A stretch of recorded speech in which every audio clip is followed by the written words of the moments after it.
Oke, selamat malam Pak Joko. Selamat malam, Apa Mas kabar Gari. Pak? Apa Alhamdulillah kabar sehat. Pak?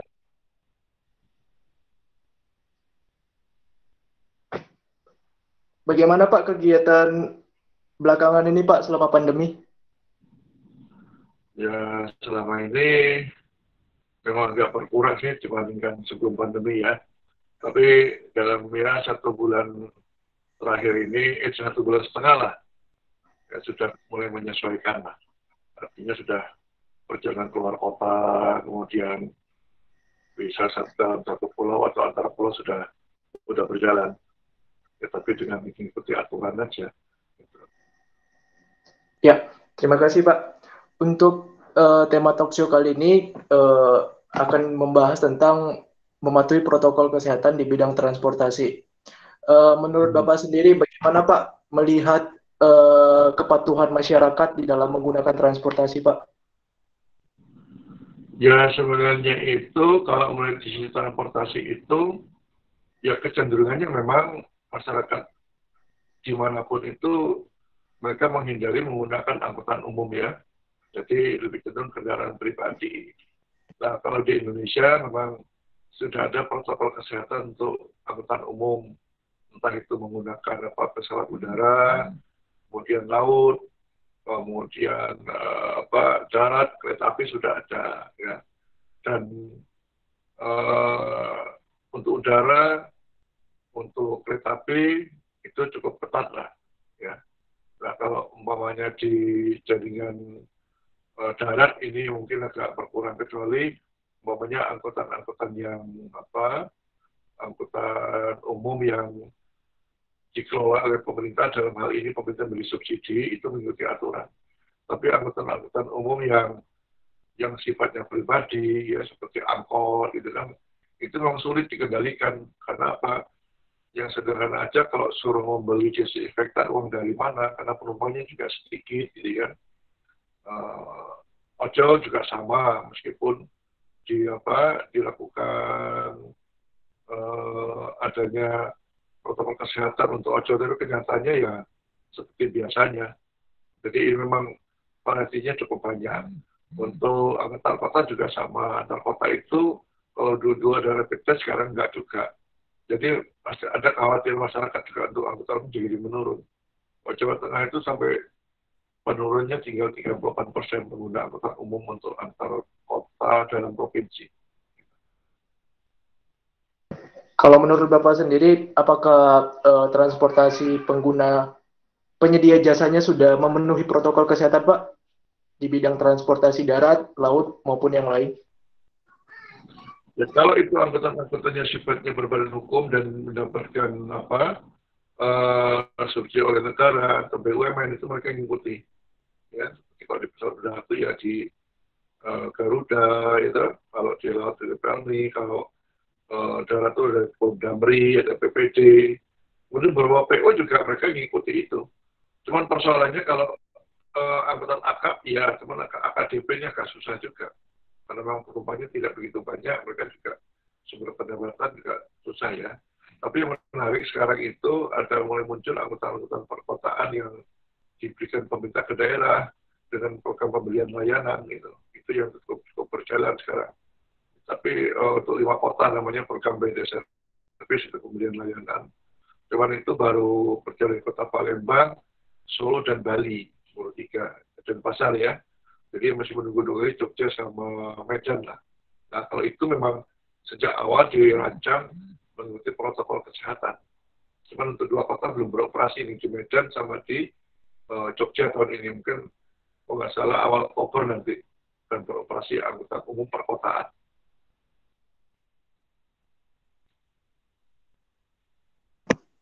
Dan bagaimana Pak dengan pemerintah sendiri, Pak? Apakah melibatkan Bapak dalam mengambil kebijakan untuk protokol kesehatan di bidang transportasi?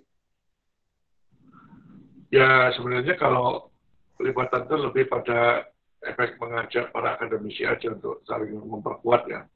Tapi yang jelas itu ya ahli kesehatan lah yang punya kompetensi itu kan. Kalau kami sebagai akademisi lebih banyak untuk mendorong, untuk memperkuat aja sebenarnya. Tapi ahli kesehatan yang lebih yang lebih banyak didengar. Bagaimana umpamanya kereta, kalau kereta itu dia selain pakai masker, pakai face shield, kemudian nanti kalau kereta jarak jauh memang ada pemeriksaan rutin setiap 2 sampai 3 jam lah, terutama untuk suhu tubuh ini ya. Bagaimana menurut Bapak, apakah penyedia jasa transportasi ini sudah siap untuk beradaptasi Pak di dalam kondisi pandemi ini? Menurut Bapak sendiri? Ya, ini kalau di darat itu yang jadi masalah itu karena penggunanya semakin berkurang. Kalau dia mendapat subsidi pemerintah, ya masalah karena ada subsidi ya, tapi yang tidak dapat subsidi ini memang makin menurun. Seperti angkot dan sebagainya itu, ini yang memang agak sulit juga kalau mereka suruh mengikuti uangnya dari mana. Beda hanya kalau Transjakarta, umpamanya ya, itu masih bisa mengikuti mereka karena mereka ada subsidi. KRL, kemudian MRT, LRT Jakarta itu diikuti. Tapi kalau bis-bis yang lainnya, ya selama ini mereka masih bisa lah untuk bertahan itu kalau bisa akap gitu kan. Minimal mereka mengikuti aturannya, mereka penyemprotan disinfektan itu yang dilakukan. Kalau suhu tubuh nampaknya itu nanti di terminal-terminal yang memeriksa itu. Tapi tergantung terminalnya juga, kalau bisa masuk terminal, kalau enggak ya enggak juga. Gitu. Beberapa melakukan sendiri juga perusahaan-perusahaan bus itu. Menurut Bapak sendiri, bagaimana untuk kebijakan pemerintah sendiri, apa yang masih belum dikerjakan oleh pemerintah pusat dan pemerintah daerah dalam menangani protokol kesehatan yang ada di transportasi, Pak? Iya, terutama ini di darat lah. Di darat jadi dilematis juga memang. Ini perlu banyak bantuan dari pemerintah untuk sektor darat ya. Darat, terutama bis-bis AKDP, ya, bis akap, ini perlu bantuan juga. Kalau enggak nanti mereka juga khawatirnya beberapa perusahaan juga akan bangkrut. Itu yang harus dihindari ya. Makanya sekarang kalau muncul angkutan perkotaan dengan program BD Service, itu salah satu cara bagaimana pemerintah hadir untuk angkutan perkotaan. Nah itu yang sebenarnya harus dipercepat juga. Dan masing-masing daerah berbeda. Umpamanya di Bodetabek. Bodetabek itu karena KRL-nya terbatas, ya ditambahkan angkutan sampai kawasan perumahan. Itu yang dimunculkan.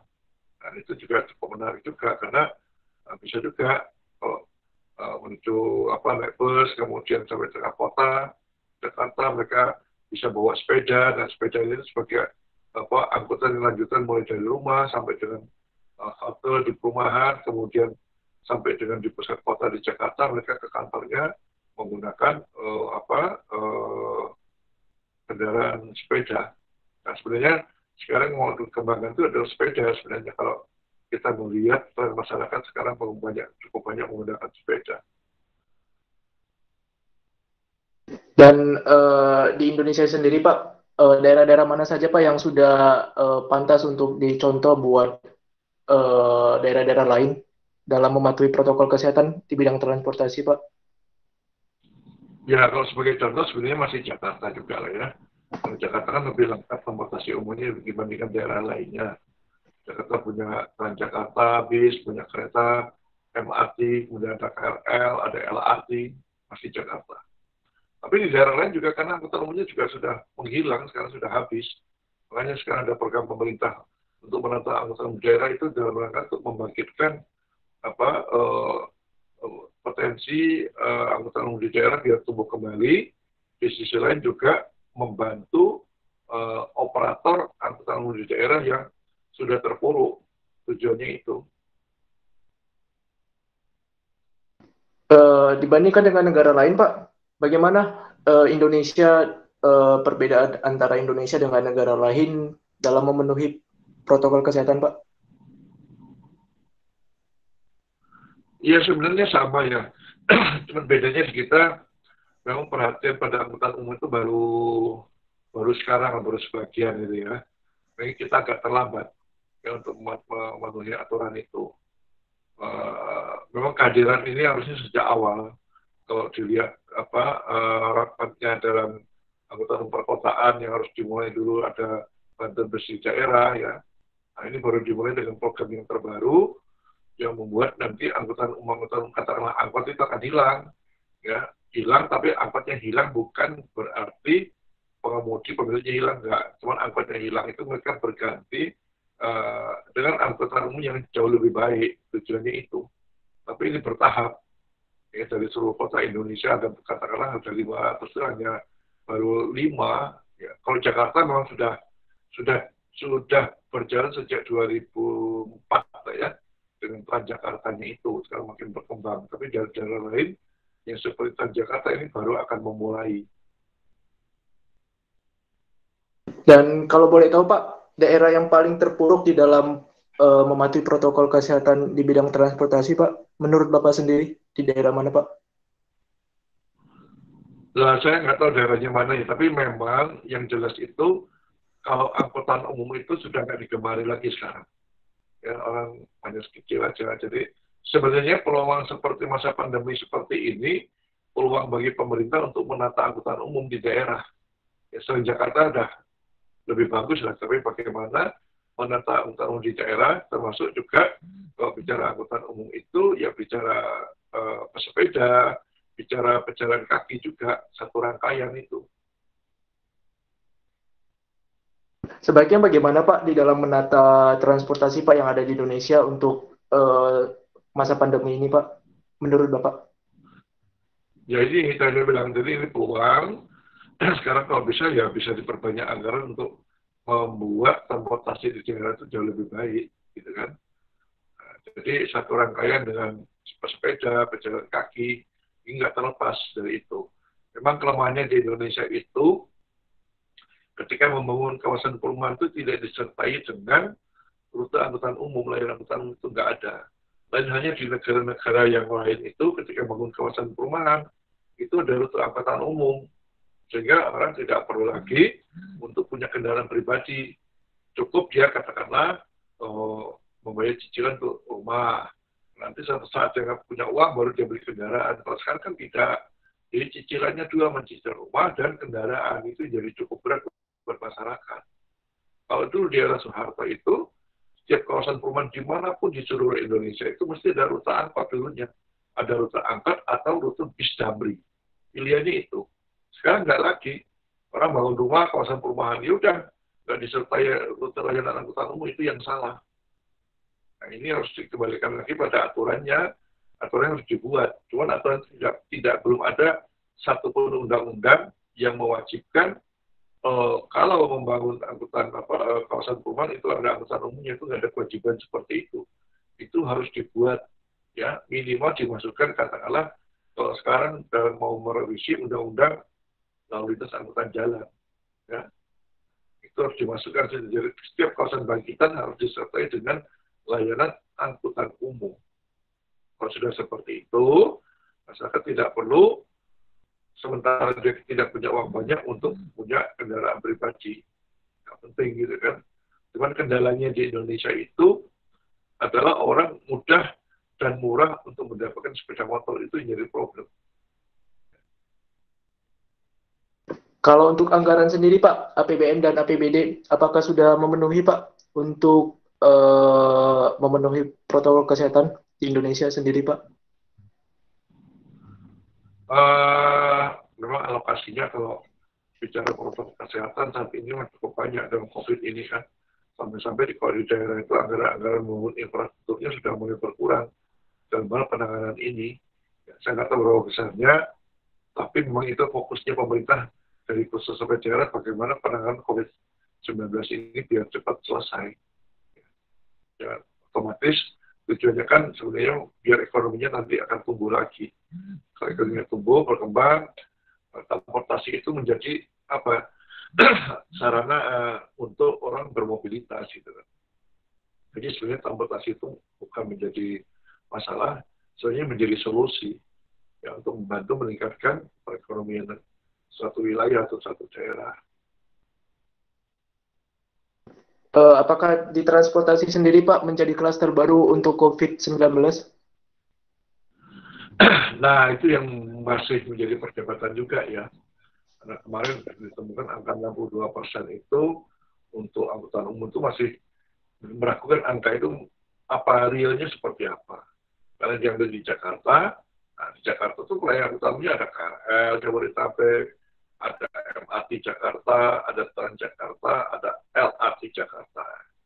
Ada juga ojek online, ojek pangkalan, ada taksi online, ada taksi reguler, ada angkot, ada juga mungkin mobil omprengan atau plat hitam gitu kan. Nah, dari sekian banyak ragam itu mana, ini yang perlu pendalaman sebenarnya.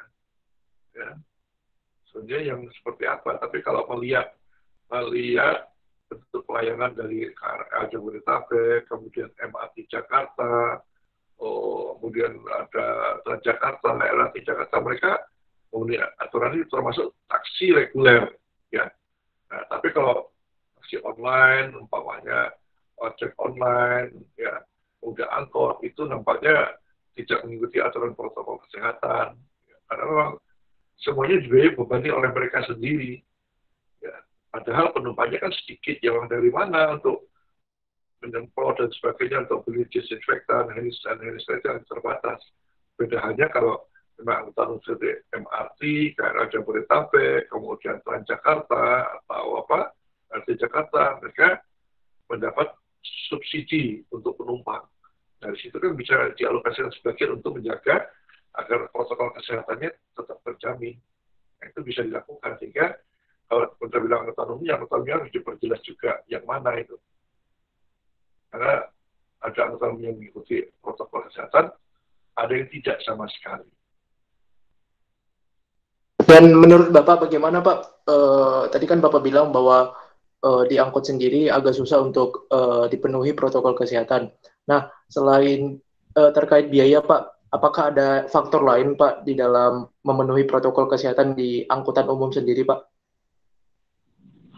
Ya, kalau angkutan sebenarnya selain dari KRL Jabodetabek, MRT, umpamanya ya, Transjakarta, TRI Jakarta di Jakarta ya, itu kalau angkat agak susah, ya siapa yang mengawasinya nggak ada, karena sifatnya pribadi, ya manajemennya sudah pribadi. Kalau angkutan taksi reguler, mereka masih ada pengelolanya yang mengingatkan itu. Tapi kalau taksi online, ojek online itu punya kemitraan. Siapa yang mengawasi? Saya juga khawatir nggak ada diawasi tuh. Ya karena nggak mau juga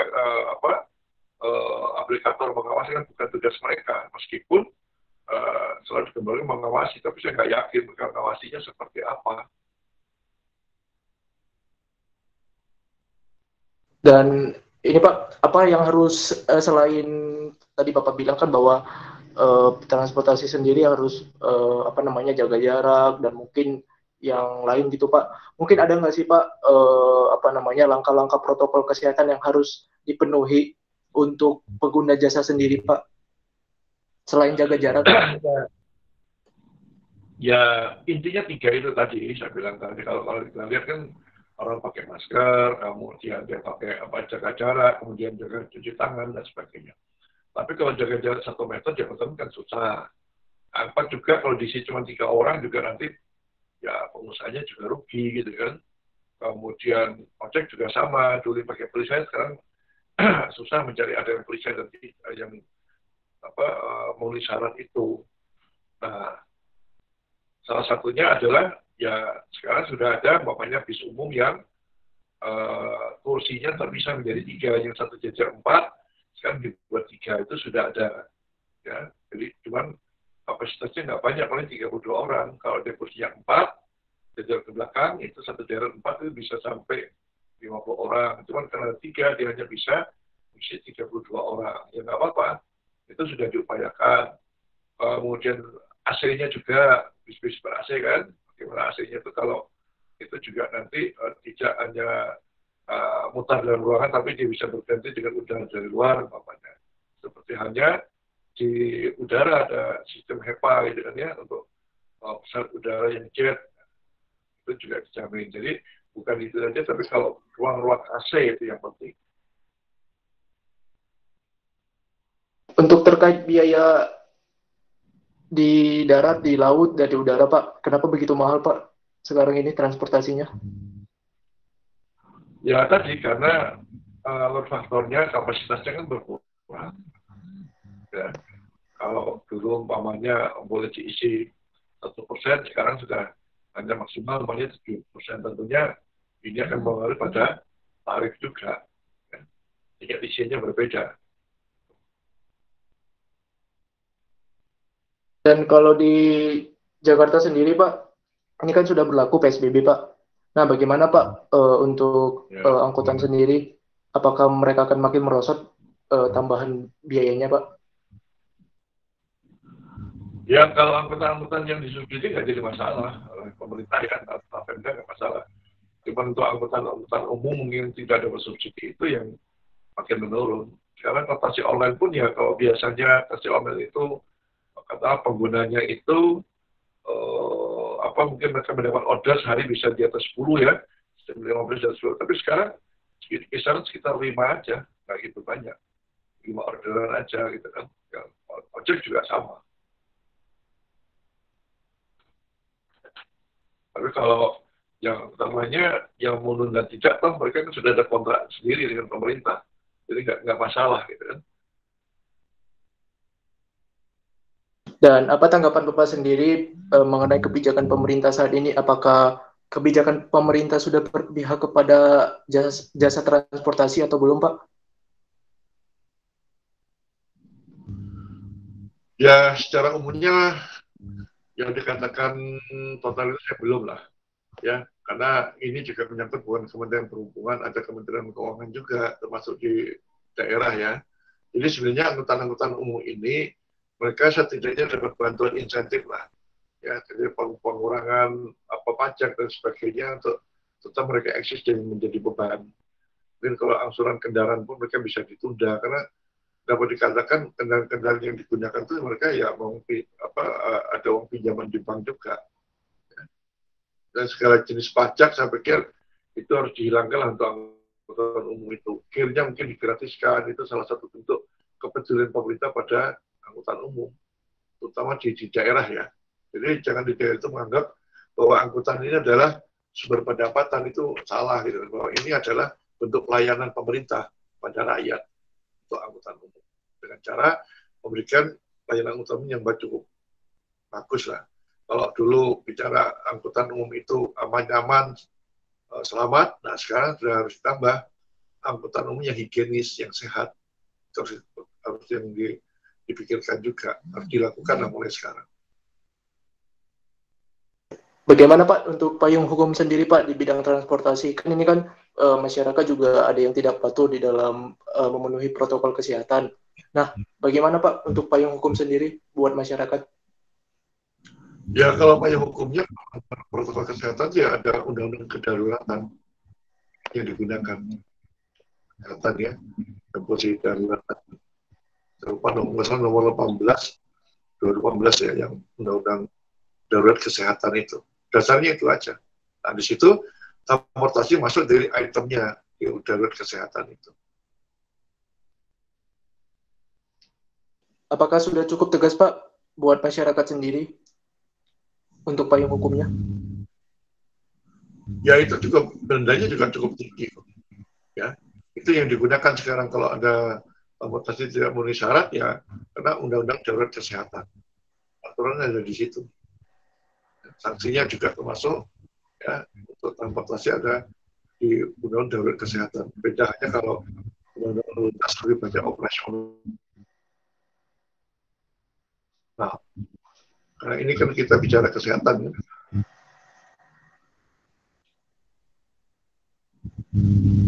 Bagaimana Pak?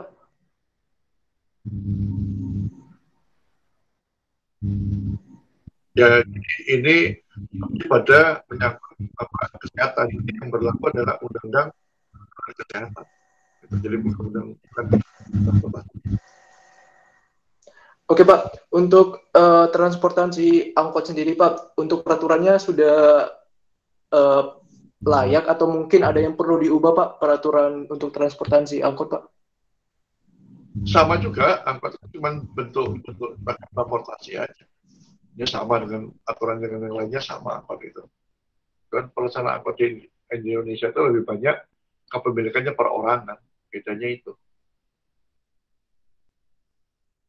Dan untuk apa namanya Pak, transportasi sendiri apa yang perlu dihindari Pak di dalam saat ini? Karena kan kita tahu bahwa siapa tahu nih Pak, klaster baru bisa terjadi di transportasi umum dan juga bisa menjadi ancaman juga Pak untuk kedepannya. Apa yang Ya, harus kalau transportasi umum, transportasi mengikuti protokol kesehatan aja, yang pilihannya itu. Kalau ada transportasi yang tidak protokol kesehatan, lebih baik dihindari untuk digunakan. Nah, masyarakat nanti akan melihat, akan memilih lah. Mereka tahu kok angkutan umum yang mana yang mengikuti protokol kesehatan, mana yang tidak. Tapi memang secara keseluruhan ya banyak tidak juga gitu kan. Karena kan angkutan umum yang paling bagus di Indonesia itu hanya Jakarta. Di daerah lain tidak, ya tidak sebanyak sebagus Jakarta, walaupun ada lah. Bawahnya Jawa Tengah ada Trans Semarang, tapi kan sedikit, nggak banyak, gitu kan, belum bisa melayani satu kota. Ada Trans Jateng yang 5 kore juga belum banyak, tapi mereka sudah mengikuti protokol kesehatan. Apakah di daerah-daerah sendiri tidak ada kepedulian oleh pemerintah Pak? Karena kan tadi Bapak bilang bahwa di daerah-daerah lain selain Jakarta masih belum terpenuhi. Ya, kesadaran kepala daerahnya terlambat. Ini kan persoalan political will juga dari kepala daerah. Ya. Jadi kalau kepala daerahnya memikirkan, ya mungkin tidak seperti ini. Ini banyak yang terlambat. Jakarta karena kepedulian dan daya dorong masyarakatnya juga cukup tinggi. Keterlambatannya seperti apa Pak untuk pemerintah daerah selain Jakarta? Ya sampai sekarang juga tidak banyak daerah yang peduli dengan masalah angkutan umum di daerah gitu. Tidak banyak daerah yang mengembangkan angkutan umum, hanya sedikit aja. Di Semarang, Solo, mamanya Jogja sebagian, Surabaya akan dimulai, Surabaya juga sudah gitu kan. Tapi belum selengkap katakanlah dulu ketika sepeda motor sulit didapat. Ini memang sepeda motor didapat ya jadinya seperti ini. Karena lebih dulu beralih pada sepeda motor, kemudian menjauhkan penggunaan angkutan umum. Di sisi lain, angkutan umumnya tidak mengalami perubahan pelayanan. Nah, masyarakat butuh yang cepat dan murah. Yang muncul juga ojek online, umpamanya gitu ya. Itu salah satu bentuk dari buruknya layanan transportasi umum di daerah. Dan mengapa sampai saat ini Pak masih ada beberapa masyarakat yang belum kurang patuh dalam memenuhi protokol kesehatan? Apakah kurang sosialisasi atau mungkin kurang kepedulian Pak dari masyarakat sendiri? Saya tidak tahu hasil surveinya seperti apa, ya. Nah, itu lebih menyangkut pada sisi sosial ya. Ya, ini memang sebagian ada masyarakat sudah mengikuti, ada tidak. Tapi sejauh ini saya memang kurang paham seberapa besar sebenarnya tingkat kepatuhan itu. Tapi yang patuh juga cukup banyak, yang tidak juga masih ada gitu kan ya. Sepertinya sekarang kalau kita lihat di media-media itu ada petugas-petugas yang dari polisi, tentara, atau Satpol PP yang melakukan sweeping itu masih ditemukan juga orang-orang yang mengabaikan itu, mengambil protokol kesehatan dalam bentuk tidak mau pakai masker atau selalu berkumpul ya dan berdekatan. Nah itu kan memang bagian yang tidak dibolehkan sebenarnya. Ya, tapi itu masih terjadi saat ini mungkin tanpa disadari. Nah ini makanya kalau ada pertunjukan musik atau apa itu kan orang nggak sadar kan melakukan pendekatan-pendekatan yang pada jarak tertentu mereka tidak lakukan jaga jarak. Selain sosialisasi Pak dari pemerintah, apa yang harus digencarkan terus Pak bagi pemerintah agar transportasi tetap patuh di dalam protokol kesehatan? Yang jelas itu sanksi. Sanksinya harus apa ya? Harus tinggi juga, gitu kan. Kita tuh mungkin sanksinya terlalu lemah sehingga orang mengabaikan. Saya pikir yang perlu juga. Memang mengelola Indonesia itu tidak mudah. Orang sering berkaca Singapura. Singapura itu sebenarnya bukan negara besar Indonesia, itu hanya tidak jauh beda dengan kota Jakarta, negaranya itu. Jadi mungkin lebih mudah diatur, di samping masyarakatnya juga SDM-nya jauh lebih baik. Sementara Indonesia ini kan cukup luas. Bayangin, Singapura hanya seluas sekitar Jakarta plus ya, kilometer persegi. Sementara Indonesia itu kan ada yang ada 34 provinsi. Dan daerahnya juga ada cukup terpencil juga dari perbatasan jauh dari pusat pemerintahan, itu juga membutuhkan ya butuh waktu, butuh energi juga untuk mengawasinya. Jadi penanganan di Jakarta akan berbeda umpamanya dengan di Papua, dengan penanganan di daerah Maluku, ya, Maluku Utara, atau di daerah Sulawesi Utara, itu kan berbeda. Jadi ini juga geografis dan luasnya cukup berpengaruh. Kalau untuk di udara sendiri Pak, pesawat apakah sudah ini Pak sudah perlu di apa namanya dimatakan lagi Pak peraturannya, atau mungkin ada nggak sih Pak yang harus diubah di dalam kebijakan-kebijakan di udara? Saya kira untuk sementara itu masih berjalan. Memang ada kabar bahwa katanya tidak bisa rapid, ya itu kan. Tapi untuk sampai saat ini masih berlaku. Ya, meskipun sebenarnya agak merepotkan juga yang bagi saya sering bepergian gitu. Tapi ya karena itu aturan ya harus kita taati. Ya. Kalau untuk di laut sendiri Pak, untuk kapal? Saya kira sama. Pengalaman saya sama lah, cuman beberapa daerah ada yang tidak. Itu juga ketika berlaku di satu pelabuhan. Ya, apakah nanti masuk kota itu diperketat atau aturan yang berlaku atau dijelaskan saja. Kemudian beberapa daerah pulau kecil itu ada yang ketat dan katanya kan yang COVID tidak banyak. Ya itu bagus juga gitu, apresiasi juga daerah-daerah yang memang mereka peduli lah. Ini kan Bapak tinggal di Semarang nih Pak, asli Semarang. Bagaimana untuk di Semarang sendiri Pak, Bapak melihat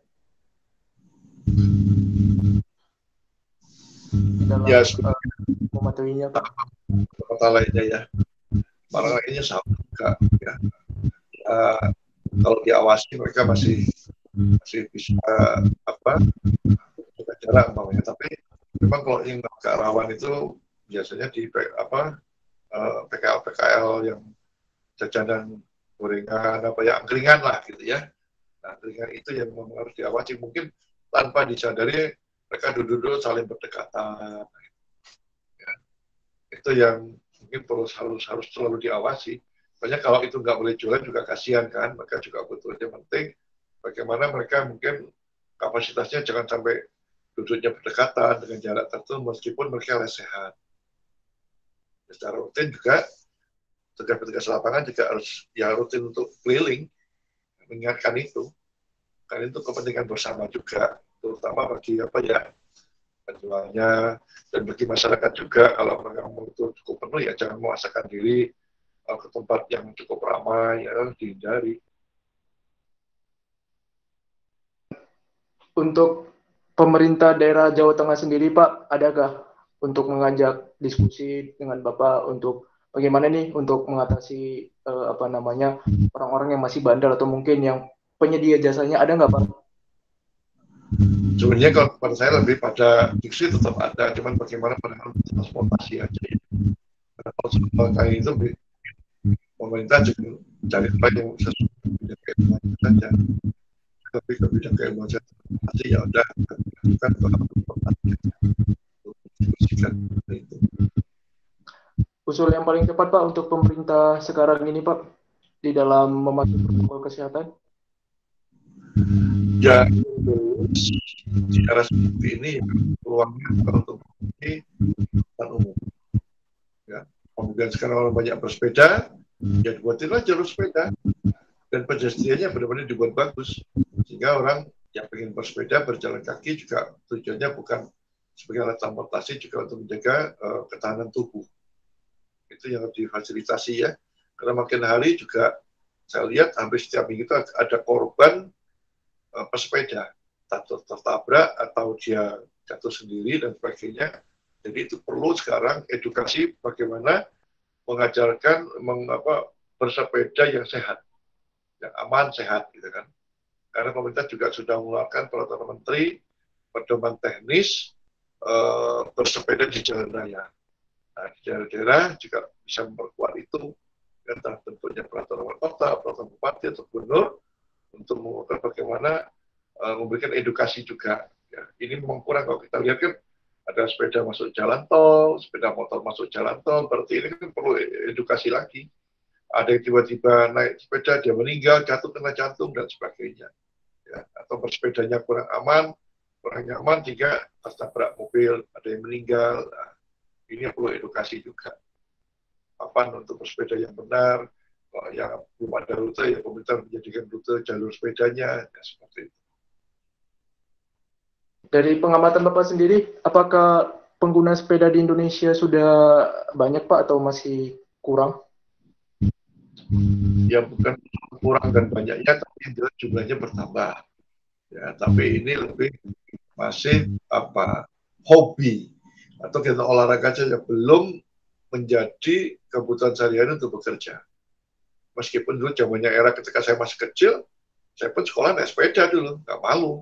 Ini sekarang kalau anak sekolah naik sepeda nggak malu, kalau dulu nggak. Yang naik sepeda, era-era tahun 70, 88 sampai 80 itu masih banyak bersepeda. Selain kota Jogja pun banyak orang kampus yang juga naik sepeda. Ya, ini yang kalau seperti sekarang ya, kalau mau mengembalikan itu, ya harus disediakan jalur sepeda. Karena apa?